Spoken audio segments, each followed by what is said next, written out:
पंछी पानी पीने से घटे न सरिता नीर, धर्म किए धन घटे नहीं, सहाय करे रघुवीर। मोरबीनी अंदर नवा बस स्टेशन पासे अजयभाई लोरिया द्वारा संचालित सेवायत संपत्ति फाउंडेशन द्वारा एक सुंदर मजाનું આયોજન કર્યું છે પક્ષીઓના પાણીના પરબના વિતરણને લઈને। અત્યારે હાલ તમે જોઈ શકો છો ખૂબ મોટી સંખ્યાની અંદર અત્યારે હાલ અહીંયા અલગ અલગ કુંડાઓ રાખેલા છે અને જયંતિભાઈ અત્યારે હાલ આપણી સાથે જોડાયા છે।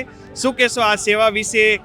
બસ સેવાયત સંપત્તિ દ્વારા આજે કુંડા વિતરણનો કાર્યક્રમ અને સાથે સાથે ભારતીય જનતા પાર્ટીના યુવા મોરચા દ્વારા આજે એક કાર્યક્રમ છે અને આપણી સંસ્કૃતિની અંદર પણ કીધું છે ભારતનો એક આધ્યાત્મિક સ્વભાવ છે કે સર્વે ભવંતુ સુખીના। એટલા માટે ઉનાળાની ગરમીની અંદર પંખીઓને પણ તકલીફ ન પડે એટલા માટે ઘર ઘર સુધી કુંડાઓ પહોંચે એટલા માટે કુંડાનું નિઃશુલ્ક રીતે વિતરણ કરવા માટે આજે એક આ કાર્યક્રમ રાખેલો છે અને એક સેવાએ સંપત્તિનો હંમેશા આવો કાર્યક્રમ સતત થતો રહેશે। સમાજને એક ઉત્થાન માટે થઈને સમાજને ઉપયોગી થવા માટે થઈ અને કાર્યક્રમો કરતા રહે છે।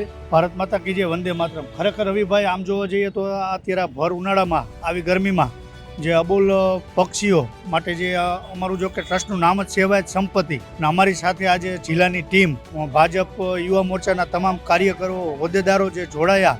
વર્ષમાં 5-6 પ્રોગ્રામ અમારા અને ભારતીય જનતા પાર્ટી દ્વારા આવા નાના મોટા કાર્યક્રમ સેવાના નિસ્વાર્થ ભાવે ચાલુ જ રહે છે અને ખરેખર આગામી દિવસોમાં પણ આનાથી વધારે પણ જેટલી સેવા થાય એટલી અમે કરીશું। સવારે 9 વાગ્યાથી ચાલુ કર્યું હતું, 1550 કુંડા બનાવ્યા હતા અમે અને આ કાર્યક્રમ મારા ખ્યાલથી 1 વાગ્યા સુધી ચાલુ રહેશે। થેન્ક યુ સો મચ અમારી સાથે જોડાવા માટે। તમે લોકો તમારા Facebook page, YouTube channel, Instagram ઉપર અને હું હતો તમારી સાથે રવિ બરાસ્તા।